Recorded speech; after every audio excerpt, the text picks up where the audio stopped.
Right, hello and welcome to the final video on advanced mechanical principles.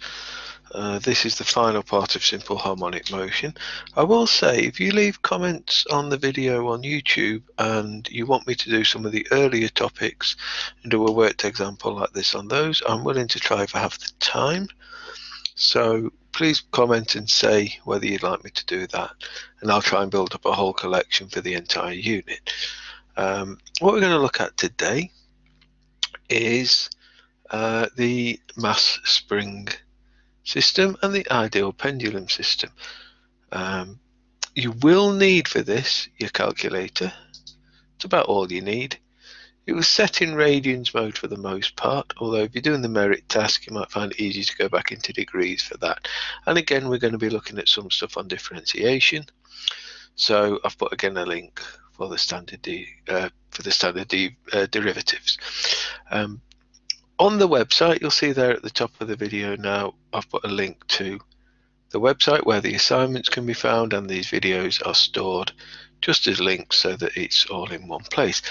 On this topic, you'll also see I've linked one to a Walter Lewin video on simple harmonic motion, springs and pendulums. It's an excellent video. He goes through all the derivation of the formulas we're going to use, whereas I have to go through things a bit shorter because we don't have much time in my videos. He's also got an awful lot of equipment he can use which I don't have to hand at home.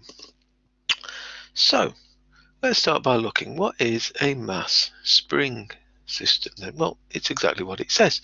It's a spring which is fastened to a point, and if there's no mass on it, the spring has a certain length. But if we put a mass on the spring, then the mass will pull the spring and stretch it. It'll stretch it a certain amount based on the force that it's pulling down. Force, mass times acceleration, or mass times gravity in this case. Once the spring is being stretched though, the spring wants to come back to its normal size, so it adds an upward force from the tension in the spring, which is minus K times X, and K is the stiffness of the spring, or the spring constant, measured in newtons per meter.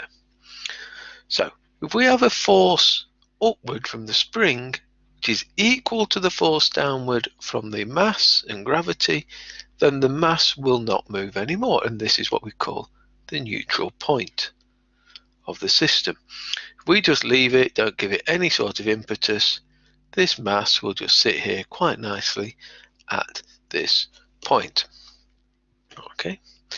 If, however, I then pull the mass further down beyond this point, then the mass still has a downward force of N times G. But the tension in the spring is now adding a bigger upward force because we have a bigger extension. The spring constant can't change unless we change the spring. So the force pulling it upwards is now bigger because the extension is longer. So that upward force means when I let go of this, it will pull the mass back to the middle. But if we have an incredibly stiff spring, that's all that will happen. So in a car suspension, that's effectively what happens, is the spring is stretched, it pulls it back to the middle, and you might get a small amount of bounce. In an American car, you get a lot of bounce, which is because of this simple harmonic motion. Because if I don't have that enormously stiff spring, when I release this mass, it's going to have momentum when it gets to this midpoint.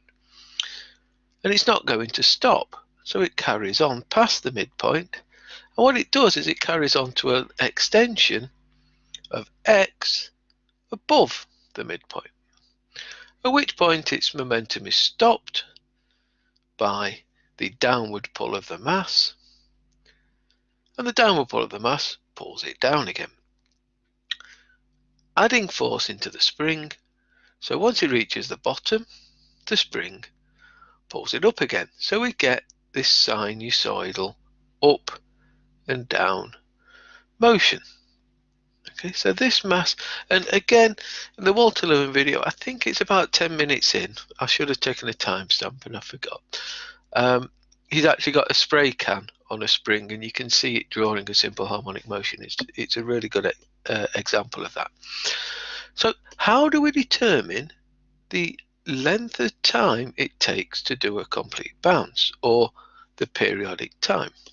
Well, it comes from the rotational frequency, and that, you might think that's quite complicated to work out, but actually what we find with a spring mass system is gravity has no point in it.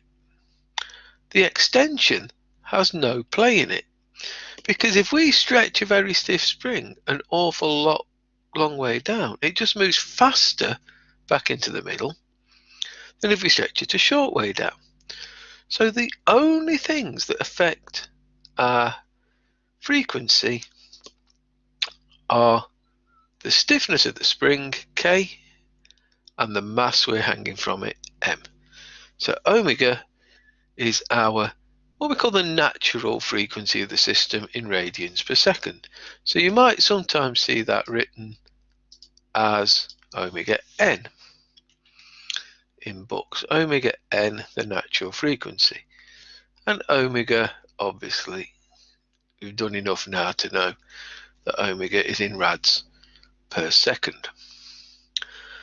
If we then want what the frequency is in hertz, well, there are 2 pi radian in 1 revolution, or 1 cycle, and so F is our natural frequency in hertz. Okay. And then the periodic time we can calculate is 1 divided by F, or 2 pi times the square root of m divided by k. So nowhere in this is the amount we displace it or gravity involved. So we're going to look at an example problem. Okay, and you might recognize the diagram. So here we have a MassSpring system.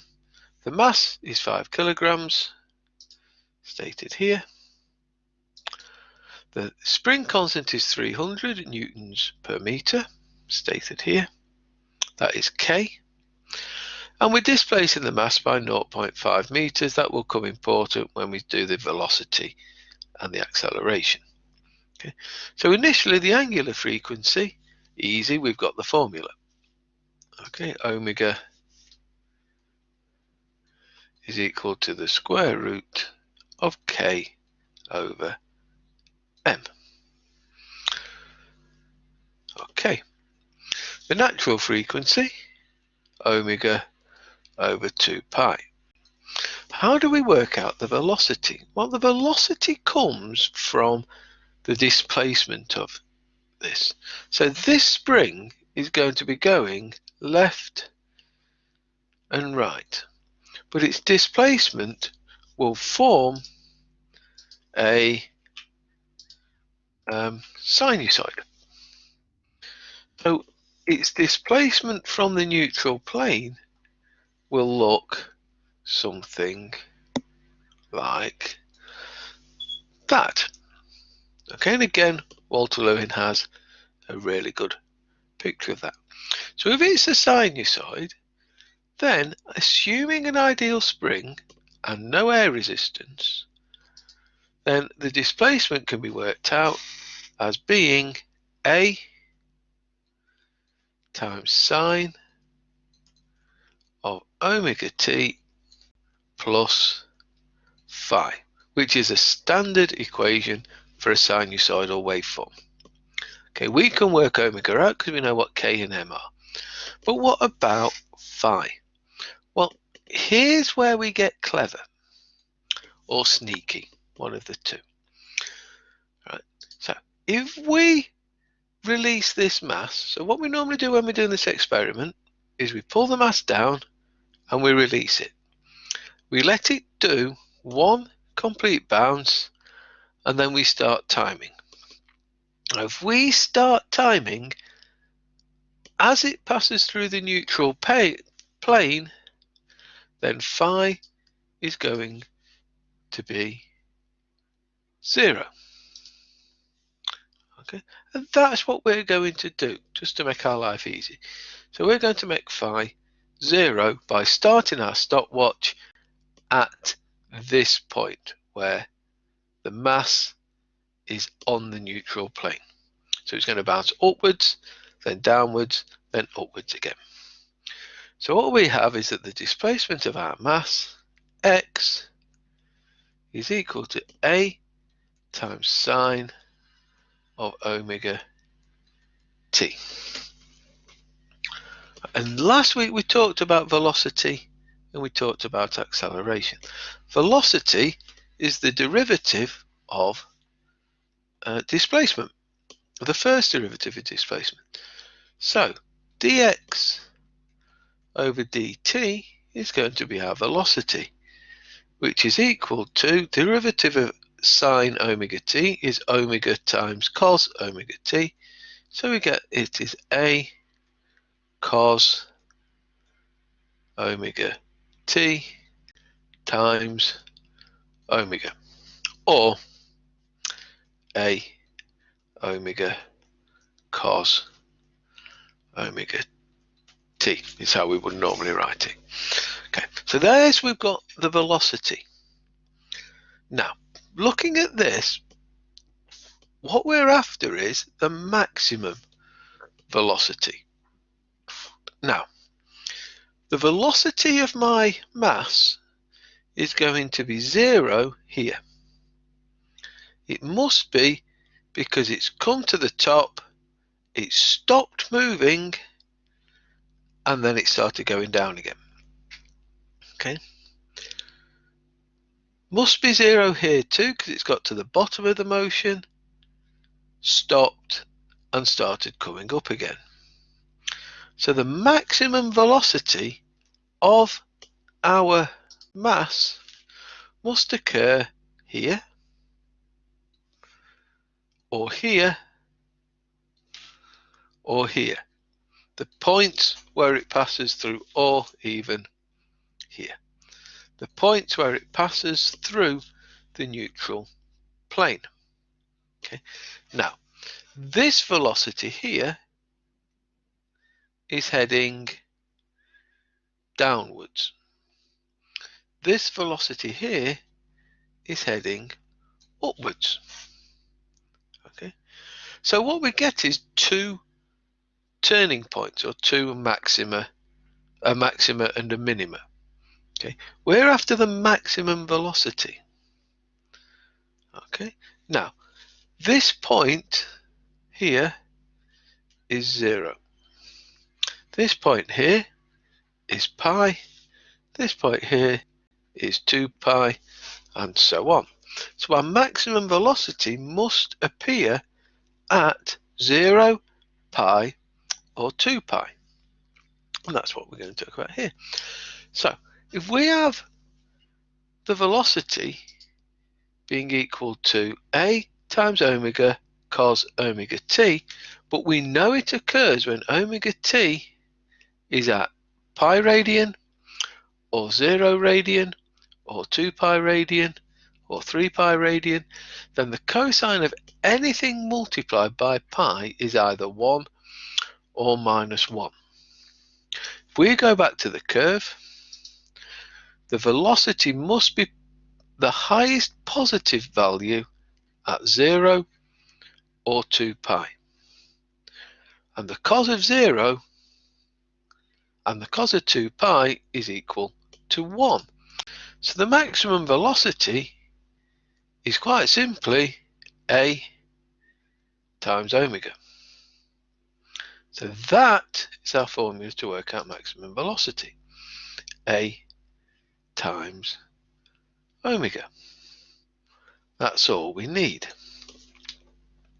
Similarly with acceleration, acceleration is the first derivative of velocity, or the second derivative of distance. So if I've got a omega cos omega t, the differential of cos is minus sine. So I get that the derivative of v with respect to t, dv over dt is equal to minus a omega times omega sine omega t. Okay. Now, what that gives us is an acceleration of minus a omega squared sine omega t. Now, I will say that at this point, this is where a lot of you made a very slight error on the previous question. I've spoken to various people at the college, and we've agreed that because it's a very small error on a pass criterion, we're not going to be too strict on it this time, just because you are working at home and whatever. Okay, so just be aware, a lot of you missed the squared on the final part of last week's task. Okay, so what we're going to do here is minus a omega squared sine omega t, but I'm going to draw the cosine curve very roughly. I'm going to need a full blank sheet for this, because we need to look at it really. So if I'm drawing the displacement, our displacement started at 0 and was a sinusoid. We've just drawn our velocity, which started at 1, came down, and is still a sinusoid, but forms a cosine curve, very roughly. Now what we're looking at this cosine curve is the gradient again. I'm going to do this one in a purple colour. So the gradient here is 0. The gradient here is minus 1. The gradient here is 0. The gradient here is 1. And the gradient here is 0 again. So this is my acceleration curve. What we're looking for is the point where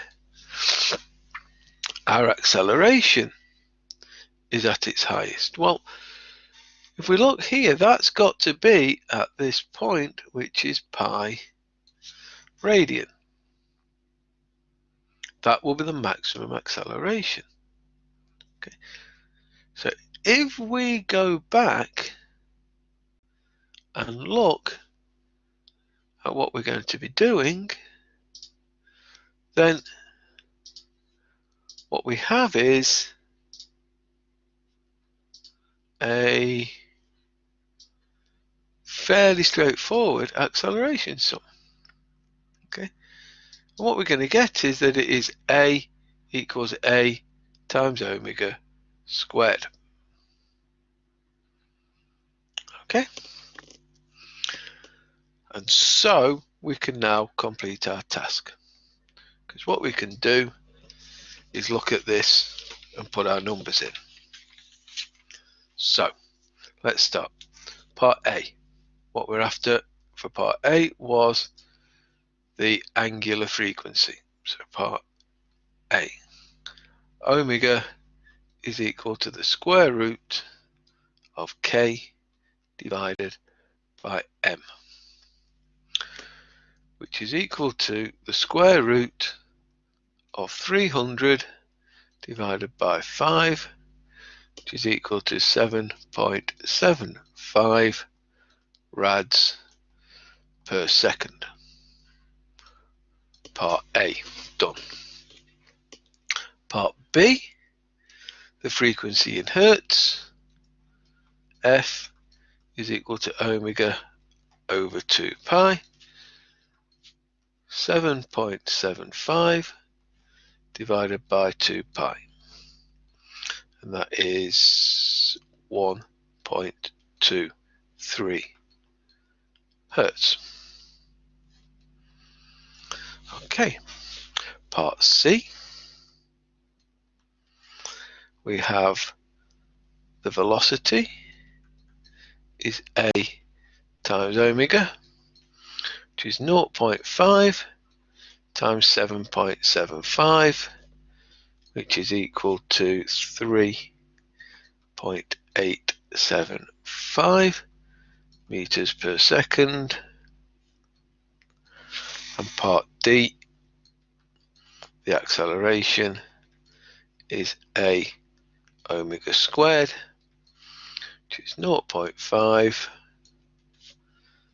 times 7.75 squared, which is 30 meters per second squared. And that is the first part of the task. Now when it comes to the pendulum will move in a very similar way. Okay, so if you look at the pendulum system, and again in the Walter Lewin video, the pendulum starts about 28 minutes in. If you just want to try and skip things, I wouldn't. I would watch it all. It's very good. The pendulum is fixed at a top point and swings in an arc. Okay, will still form simple harmonic motion.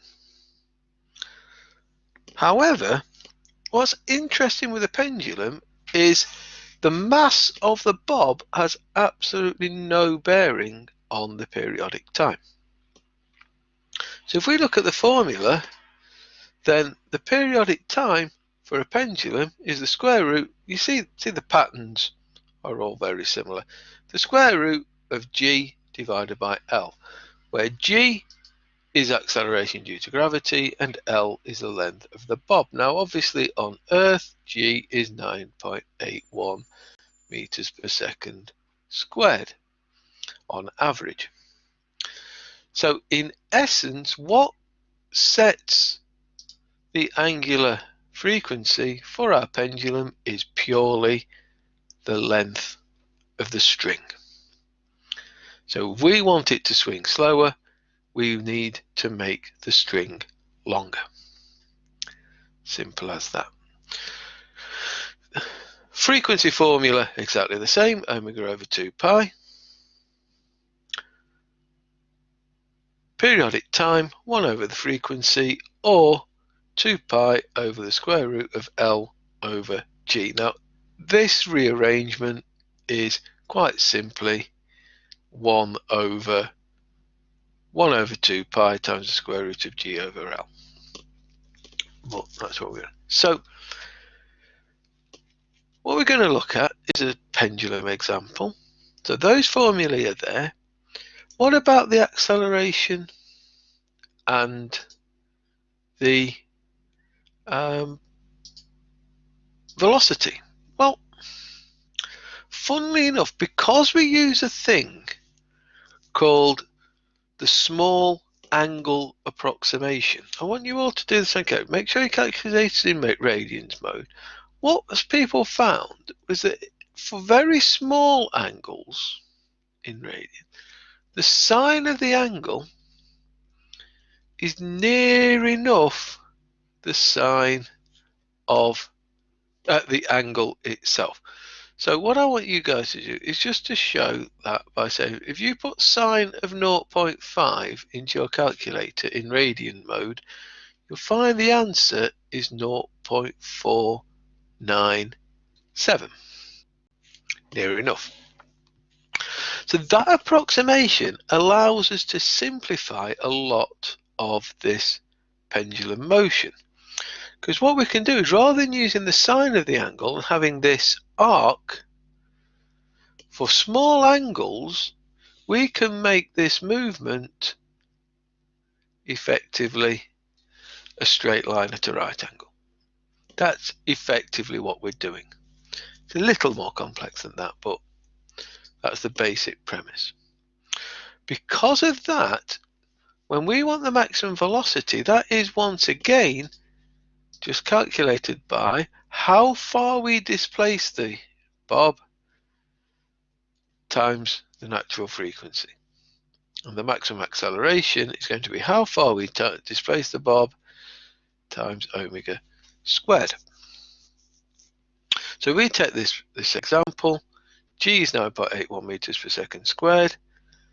Yeah, the length is 1 meter, and we've displaced it 0.5 meters. Forgive the spelling mistakes on that, I've only just noticed them. So, once again, part A.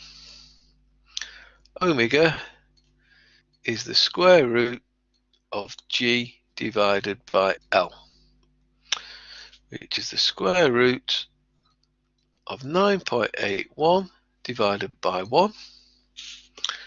And so omega is equal to 3.13 radian per second. First part done. Second part. Frequency is omega over 2 pi. 3.13 over 2 pi, which is equal to 0.5 hertz, rounding up. Okay, now we come to the second two bits, the velocity. Excuse me, sorry, I accidentally cleared that. We'll go on to the velocity. I'm not quite sure what happened there. The velocity is A times omega, which is 0.5 times 3.13 radian per second, which is equal to 1.565 meters per second. And the acceleration is A omega squared, which is 0.5 times 3.13 squared, which is equal to 4.43 meters per second squared. Oh, sorry, 4.9 meters per second squared.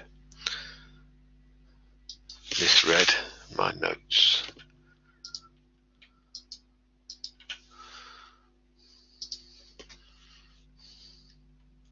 .9 meters per second squared. Okay, and that is fairly straightforward. Now what this means, this starts explaining why pendulum clocks were popular. Because if we think of a pendulum clock, it doesn't matter how far we displace this pendulum. And again, Walter Lewin has got a video explaining this and doing the full experiment. We were going to do it in class, but we can't do it now, obviously. Doesn't matter what mass the pendulum is, it doesn't matter how far we displace it, it will always take the same length of time to complete its motion. That is part C, and that is part D. Okay, so what length of string would we need in order to get a 1 hertz frequency on our pendulum, so that every swing of the pendulum would tick a clock 1 second? Okay. Well, just clearing this out, omega, sorry, T, from the formula we just gave, T is equal to 2 pi times the square root of L over G. Okay. We know G, we know T, because T is 1 over F, and we want F to equal 1. So that means T is also going to equal 1. So 1 is equal to 2 pi times the square root of the length divided by 9.81 meters per second squared. That is 1 over 2 pi is equal to the square root of L over 9.81, which means 1 over 2 pi squared is L over 9.81, and so L is equal to 9.81 divided by 4 pi squared, or 0.2485 meters. So our pendulum, to get a 1 second period, needs to be 24.85 centimeters long, or 248.5 mils. Okay, that's how they do it. That's how the calculations are made. But obviously we can't get this length accurate. And what we get is expansion, heat expansion, shrinking with cooling, things like that, which is why every now and again a pendulum clock needs to be stopped for a second to adjust the time to make sure that it's back accurate. So Big Ben has occasionally been stopped for a second to, or the clock on Big Ben, if we're being pedantic, to, if you like, catch up, because it's running slightly not to 1 second. It's only microscopic, but it does happen. Okay, so that's the past tasks out of the way with a little bit of extra on the pendulum. Okay, so let's go and look at the merit. So let's have a look at the merit task. It looks quite complicated, and it's more complex. So what you're asked to do on the merit is plot for your values in crank slider in outcome 3, task 1. Calculate the horizontal position of the slider over 1/2 of a revolution, starting at closest to the crank and ending at maximum displacement.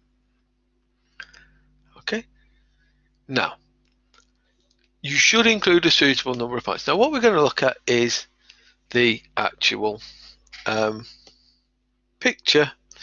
We're going to explain what's going on. So we're going to start this task at this point, closest to the crank.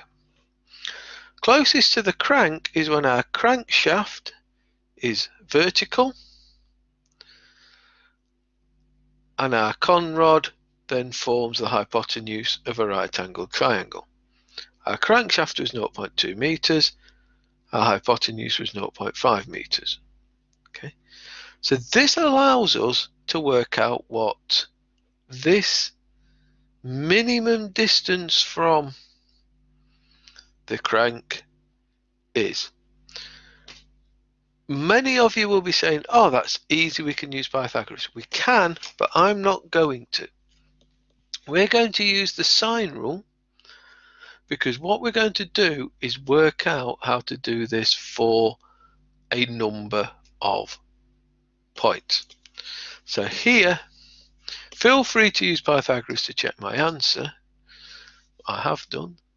Here, what we find is I want to find two angles. First, I want to find that angle, which I'm going to call alpha, and I want to find that angle, which I'm going to call beta.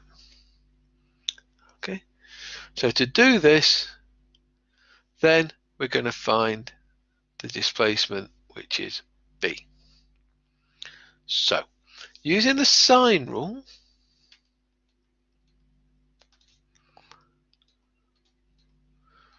we're going to see that sine of alpha divided by 0.2 is equal to sine of 90 divided by 0.5.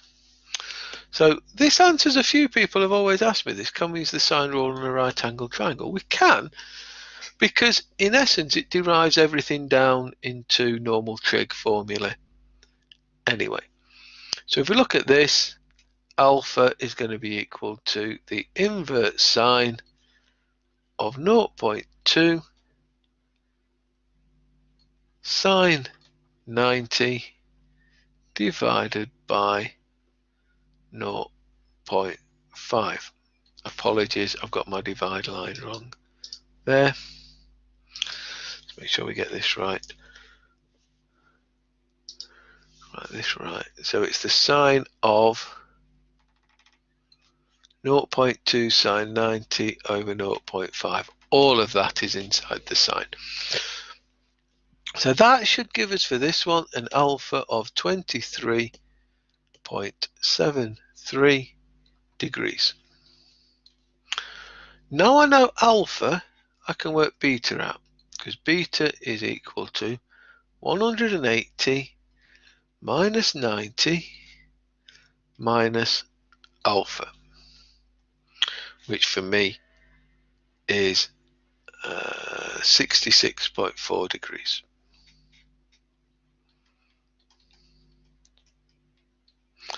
Or 66. Yeah.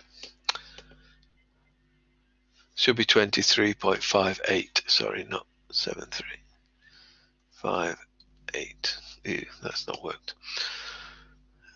Just bear with me 2 seconds.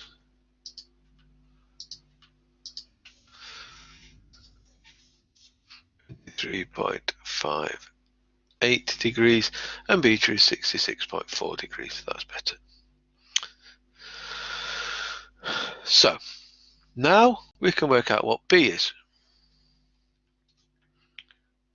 which is, using the sine rule again, B is equal to 0.5 times sine of 66.4 divided by sine of 90. And you can see here why we can use the sine rule, because if you use normal trig, B from this angle, this is the opposite, this is the hypotenuse, and B is hypotenuse times the sine of the opposite. That's why, because the sine rule then throws the sine 90 in there, which is 1, so that just disappears. And we find that side B, the closest point our slider gets to our crank, is 0.46 meters. So that's our first point. That's our 0 movement from closest to the moon. Now I'm going to bring in GeoGebra so we can talk about what happens next. Okay, and that is there.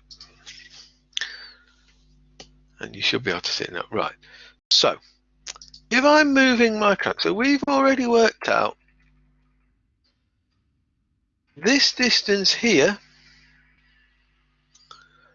for when our crank is at 90 degrees to the horizontal, or a displacement of 0 degrees from our starting point. And this is where we're going to get slightly confusing with angles, but I'm hoping in explaining it what happens. So then we're going to displace 15 degrees around the half circle that we are making. Now I don't have a right angle triangle, I have a scalene triangle. But I know that this here is 15 degrees. Okay. So I know that the angle inside here is 90 minus 15. So that is 75 degrees now. Okay. This is still 0.2. This is still 0.5. So I've got an angle I don't know here and an angle I don't know here. but I know this is 75 degrees. Okay, if we do that, then what we can then do is look at that point in space. And this is why I'm doing everything with the sine rule, because if we can get a rule that does this for everything, then we can do it in Excel, and we can get Excel to do it for us. So looking at 15 degrees, let's just make it clear where I mean by at 15 degrees. So we've taken our ref, we're starting, he says, struggling to get his, why is my pen not working?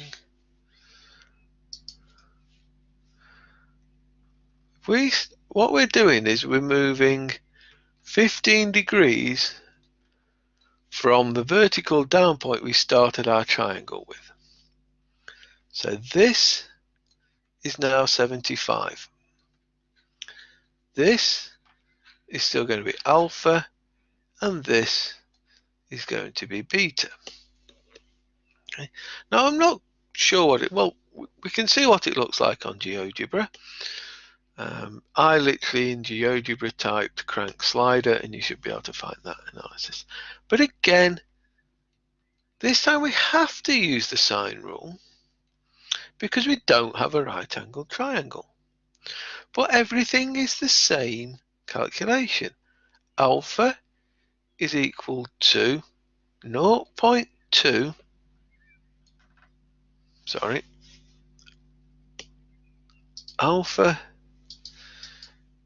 is equal to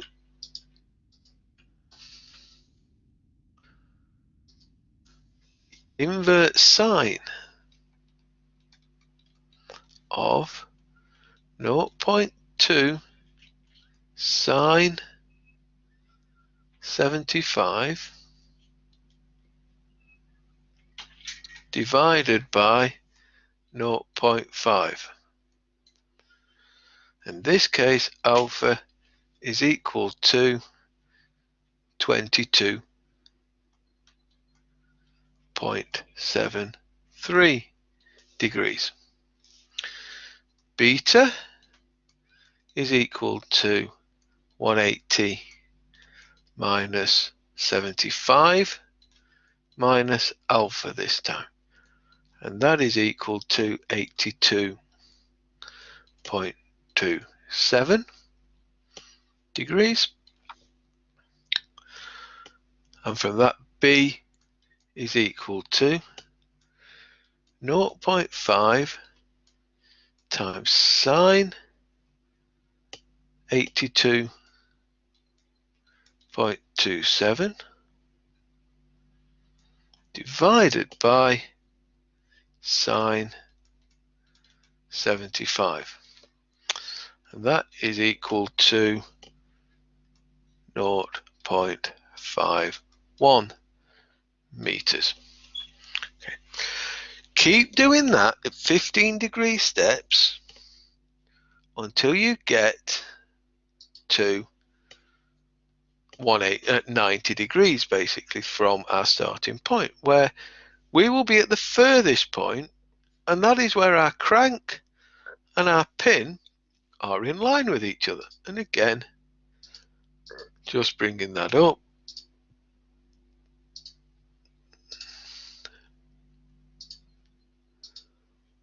you can see that if I bring this round and the crank slider form a horizontal line, so we'll have 0.2 plus 0.5, so the maximum displacement from the crank should be 0.9 meters. And then we go back round. Okay, that would be minus 15, minus 30, minus 45, and so on, until we get back to this point, which is we're back at the closest point to the crank. Now, with those two formulae, I've put them into Excel. Okay, so what I'm just going to do is bring us back to our task, and we can see that at the furthest point, this calculation is very straightforward. Our calculation is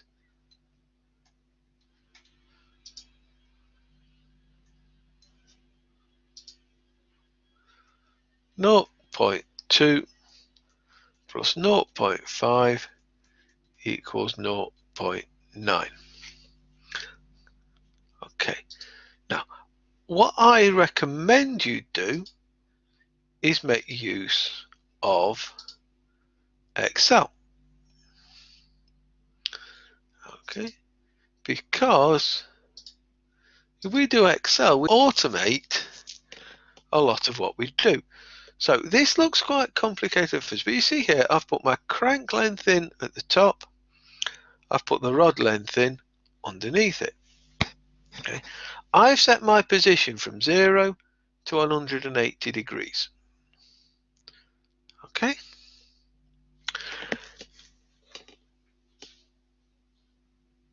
I've also then worked out what angle my triangle is going to make inside the triangle. So if our position is 0, we are a right angle to the horizontal 90. If I'm at 15, I'm at 75. If I'm at 30, I'm at 60. So this cell here literally calculates 90 degrees minus what position I want to be at. Okay. The only time we're going to get in trouble with this is at 90 degrees, and I'll explain what I've done there in a moment. Right. The problem Excel has is that it works in radian, and all our diagrams have been in degrees. So we can go at pi over 4, pi over 6, pi over 3 radian if we want. Or we can just use this command, which is a degrees and a radians converter, which is inside Excel. So I'll explain what I'm doing here. Okay, in fact, I'll go through here. So what we're doing is the invert sine of 0.2 times the sine of radian of B5, 90 degrees in radians, divided by the length of the rod. I've then converted that back into degrees. See these dollar signs? They lock the position of that cell. So if you type this in into this cell, it will look there, it will look there for the angle, and then it'll look there for what we divide by. But as I drag this down using my fill command, okay, if I go down to the next one, didn't want to do that, you'll see only B6 has changed. Everything else is a fixed reference. Okay, what you're going to get here is, if I'm going to throw this one in here just to show you what happens.